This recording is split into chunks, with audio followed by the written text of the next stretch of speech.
Social care, it's one of those problems that just feels like it's always been there and always will be, right? But today, we're not getting into the politics of it. Instead, we're going to try and solve a puzzle, a really frustrating one. Why is it that a problem everyone agrees is broken never, ever seems to get fixed? And that right there, that's the heart of the mystery we're diving into. It's a paradox that, honestly, tells us a lot about how our governments work, or in some cases, how they get completely stuck. And social care? It's the perfect, if pretty painful example of this. What's really wild about the social care crisis isn't the level of disagreement. It's actually the exact opposite. For decades, there's been this widespread, almost universal agreement that the system is failing, and that doing nothing is actually the most expensive thing we can do. So, why the paralysis? Well, for starters, social care is what you might call an awkward problem for any government. It's just not neat and tidy. It's this messy tangle of aging, disability, housing, and the NHS, all knotted together. It cuts across a bunch of different departmental budgets and, here's the real kicker, it requires long-term thinking in a political system that's pretty much built for short-term results. Now, you'd think a problem this awkward would just get shoved under the rug and ignored, right? But that's not what's happened at all. In fact, it has gotten almost constant attention for decades, from governments of all stripes. You're about to see just how much. I mean, just look at this timeline. It is relentless. We've had royal commissions under Labour, the Dilnot Commission under the Coalition, Lords Committee reports under the Conservatives. It goes on and on. So the problem clearly isn't a lack of attention. The evidence has been gathered, the analysis is there. But here's the trap we seem to be caught in.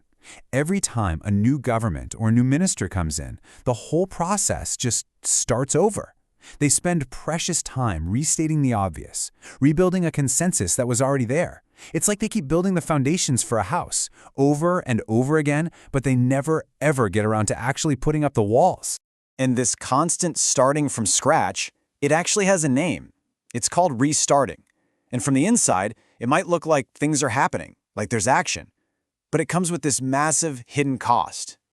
And this gets to the very core of the paradox. For a government, announcing a shiny new review looks great. It signals that you're taking things seriously, and hey, it buys you some time. It looks productive. But for everyone on the outside, the carers, the local councils, the families waiting for help, it just feels like drift. It feels like complete stagnation while they're being told to just hang on for yet another report. So here's the most crucial takeaway. All of this activity, the reviews, the announcements, the press conferences, it creates the appearance of motion, but it's movement without any actual progress. The lessons are learned, and then they're forgotten, which means they have to be relearned all over again a few years later. Nothing sticks, nothing accumulates. And this leads to a fascinating and kind of damning psychological insight. Actually finishing the job means making really tough, really expensive decisions that might be unpopular. Restarting the analysis, on the other hand, that's pretty safe. It keeps the problem on the agenda, but always at a comfortable distance, always safely off in the future. Okay, so this is where the story takes a really interesting twist. Usually, the main excuse for not solving a big, complex problem is that all the experts and politicians just can't agree on what to do. But what if that's just not the case here? So let's ask the big question.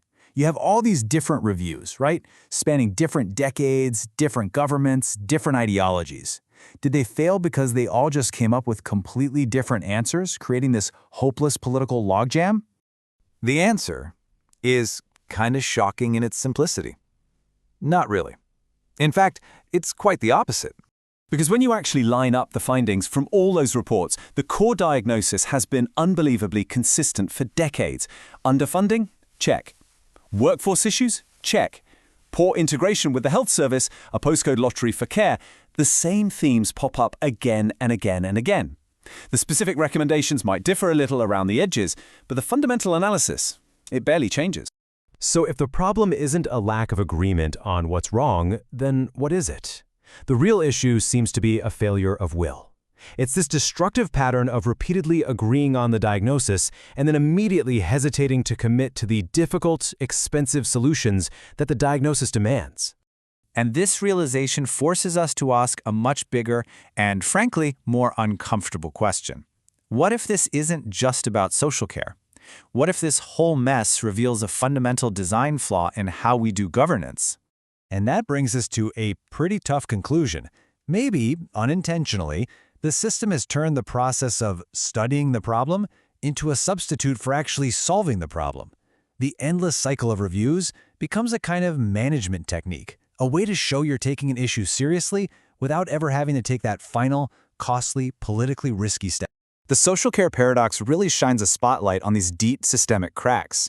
This is what happens when long-term problems run into short-term political cycles. It's what happens when responsibility is so shared out that accountability becomes paper-thin. You get a system that's pretty good at learning, but absolutely terrible at remembering. A system where it's always easier to launch another analysis than to actually implement the last. So we're left with this final, really profound question. If a problem can be understood this well, for this long, by so many different people from across the political spectrum, and it still doesn't get solved, then the issue isn't knowledge, it's follow-through. And that forces us to ask, is our system even designed to finish the hard things it already knows how to start? And that, right there, might be the real paradox we need to solve.